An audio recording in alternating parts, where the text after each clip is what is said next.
বাংলাদেশে আইন হচ্ছে ধর্ষণের পরে 15 দিনের মধ্যে তদন্ত কমপ্লিট হবে।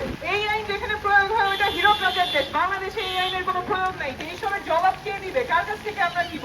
মনোযোগ আসে এবং আলোচনা হয়, কিন্তু নারী ও শিশু নিরাপত্তার মতো এত গুরুত্বপূর্ণ বিষয়টা সাস্টেইন প্রেসার এবং মনিটরিং এর মধ্যে থাকার কথা ছিল। একটা মর্মান্তিক ঘটনার ফলে আমাদের এই আলোচনা হওয়ার কথা ছিল না।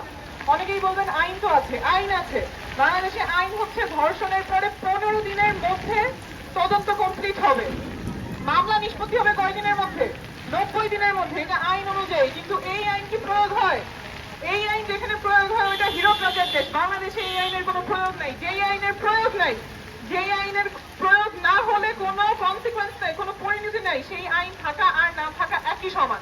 আইন যখন প্রয়োগ হচ্ছে, আইন কার্যকর হচ্ছে কিনা, প্রয়োগ হচ্ছে কিনা, সেই জন্য প্রশাসনের তৎপর হতে হবে।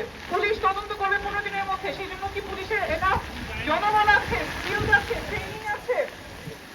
যেই ল্যাবে ইনভেস্টিগেশন পাঠাতে হবে তার কাঠামো কি আছে কিনা, ঢাকার বাইরে আছে কিনা?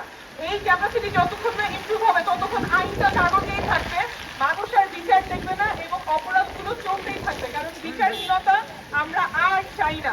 বিচারহীনতার এই সাইকেলে অপরাধগুলো বাড়তে থাকে।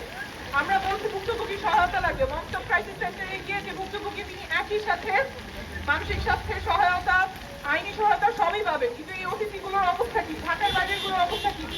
ওখানে আসলেই কি জনবল আছে, রিসোর্সেস আছে, স্কিলস আছে, ট্রেনিং আছে? এগুলো কে তদারকি করছে? এই সময় জবাব কে দিবে, কার কাছ থেকে আমরা নিব?